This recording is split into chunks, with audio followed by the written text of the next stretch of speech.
আমার নাম টুকুরু। আমি সব সময় নতুন কিছু শিখতে চাই, নতুন জায়গায় যেতে চাই।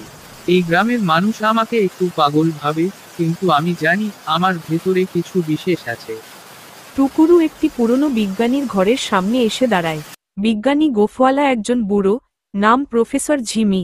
তিনি বিজ্ঞান নিয়ে নানা পরীক্ষা করেন, কিন্তু গ্রামের লোকেরা তাকে একটু অদ্ভুত বলে মনে করে। আরে টুকুরু, তুই আবার এখানে কেন? তোর তো পড়াশোনা করার কথা। আমি জানি প্রফেসর, কিন্তু আপনার এসব পরীক্ষার কথা আমি শুনতে চাই।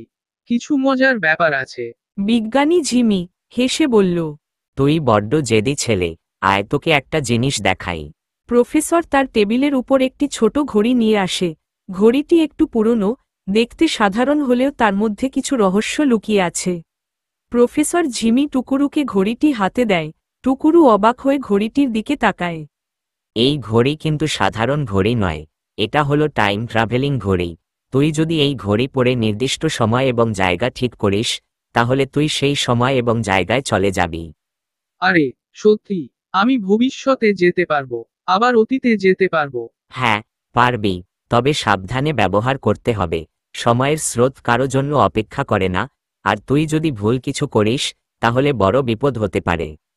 টুকুরু উচ্ছ্বসিত হয়ে ঘড়িটি পরে নেয়। হঠাৎ ঘড়ির আলোর ঝলকানি দেখে সে আর প্রফেসর ঝিমি হতবাক হয়ে যায়। আলো ম্লান হতে শুরু করে এবং হঠাৎ টুকুরু অন্য এক জায়গায় নিজেকে আবিষ্কার করে। আশেপাশে অনেক উঁচু ভবন, রোবট। টুকুরু অবাক হয়ে সবকিছু দেখছে।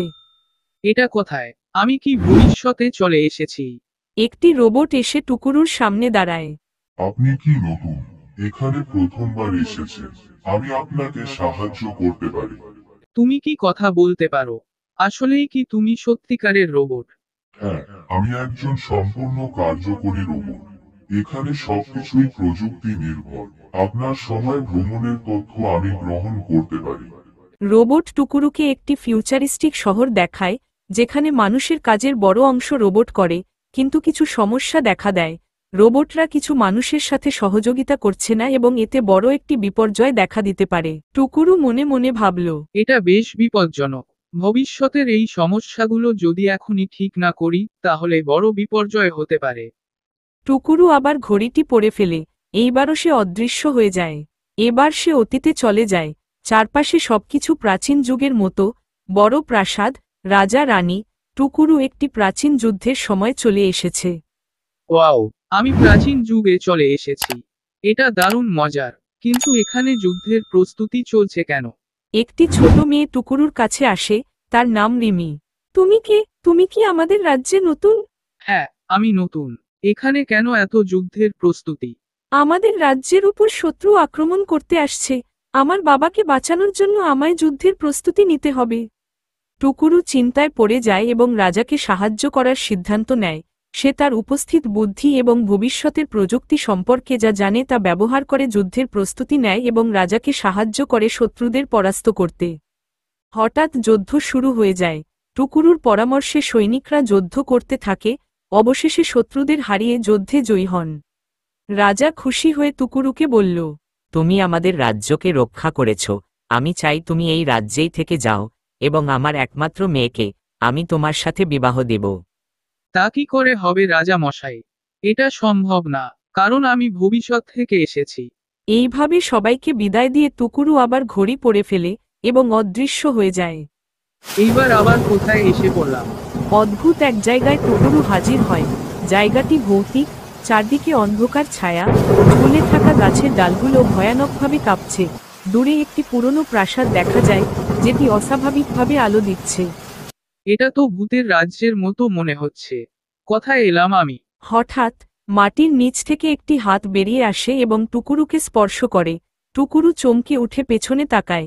তার সামনে একটি ছায়ামূর্তি দাঁড়িয়ে আছে। তুই ভূতের রাজ্যে প্রবেশ করেছস বালক।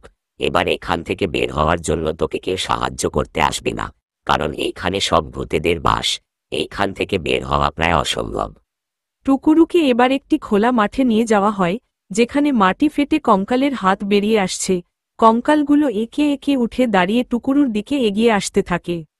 টুকুরু এক মুহূর্ত থেমে যায়, তারপর মাঠের একদিক দিয়ে দৌড়াতে শুরু করে। কঙ্কালরা ধীরে ধীরে এগিয়ে আসে এবং তাকে ঘিরে ফেলে। আমি কিভাবে এদের কাছ থেকে পালাব ভাবতে হবে। এই মুহূর্তে টুকুরুর ঘড়িটাও কাজ করছে না। সে ভাবে এই বুঝি তার শেষ রাত। হঠাৎ ঘড়ি থেকে একটা আলো বেরিয়ে আসে, সে অবাক হয়ে যায় এবং ভূতগুলো অদৃশ্য হয়ে যায়। তারপর আর কিছুই মনে নেই তার। প্রচণ্ড আলো এবং ঝাঁকুনি দিয়ে টুকুরু টাইম ট্রাভেল থেকে বর্তমানের পৃথিবীতে ফিরে আসে। সে প্রফেসরের ঘরের মেঝেতে পড়ে যায়, ক্লান্ত ও হাঁফিয়ে উঠেছে। চারপাশে ঘরের জিনিসপত্র আগের মতোই আছে, তবে তার মুখে আতঙ্ক ও পরিশ্রমের ছাপ স্পষ্ট। আমি ফিরে এলাম অবশেষে। হঠাৎ ঘরের দরজা খোলে, প্রফেসর ঝিমি তাড়াহুড়ো করে ভেতরে ঢোকেন। টুকুরু, তুই ঠিক আছিস তো? কোথায় গিয়েছিলি? তোর টাইম ট্রাভেল তো অসম্ভব জায়গায় চলে গিয়েছিল। প্রফেসর, আমি অতীত, বর্তমান আর ভূতের রাজ্যে গিয়েছিলাম। অতীত আর বর্তমান ঠিকমতো পার করতে পারলেও ভূতের রাজ্যের অভিজ্ঞতা আমাকে ভয় পাইয়ে দিয়েছিল। সেখানে প্রচুর ভয়ানক ভূত ছিল। প্রফেসর ঝিমি চমকে ওঠেন এবং তার চোখ গোল হয়ে যায়। তিনি শোনার জন্য আগ্রহী হয়ে ওঠেন। আমি অতীত থেকে ঘড়ি পড়ার পর একটা ভয়ানক বাড়ির সামনে চলে আসি। খুব বৃষ্টি হচ্ছিল। হঠাৎ আমার সামনে একটা ভূত চলে আসে। আমি চমকে যাই। তারা আমাকে একটি মাঠে নিয়ে যায় এবং সেখানে মাটির নিচ থেকে কয়েকটা কঙ্কাল বেরিয়ে আসে। কঙ্কালগুলো আমাকে তাড়া করে অবশেষে তারা আমাকে ঘিরে ফেলে। আমি প্রচণ্ড ভয় পেয়ে যাই। সেই সময় আমি ঘড়ি পড়ি কিন্তু সেটা কাজ করছিল না। হঠাৎ ঘড়িতে আলো জ্বলে ওঠে আর আমি এইখানে এসে পড়ি। আমি বিপদের আশঙ্কা দেখে আমার যন্ত্রের দ্বারা তোকে বর্তমানে নিয়ে আসি। প্রফেসর, আমি ভেবেছিলাম হয়তো কখনোই ফিরে আসতে পারবো না। ভূতগুলো আমাকে আটকে রাখতে চেয়েছিল। শুধু আপনার জন্য বেঁচে গেলাম। যাই হোক টুকুরু, তুই অসম্ভব সাহস দেখিয়েছিস। তুই যে এত কঠিন পরিস্থিতি সামলে ফিরে এসেছিস, সেটা সত্যিই আশ্চর্য। এই ছিল টুকুরুর ভুতুরে টাইম ট্রাভেল অভিযানের গল্প। দেখুন আগামীতে আরও কি রোমাঞ্চকর অভিযান তার জন্য অপেক্ষা করছে। বিজ্ঞানীকে বিদায় দিয়ে সে বাড়ির পথে রওনা হল। এইভাবেই গল্পের সমাপ্তি ঘটল।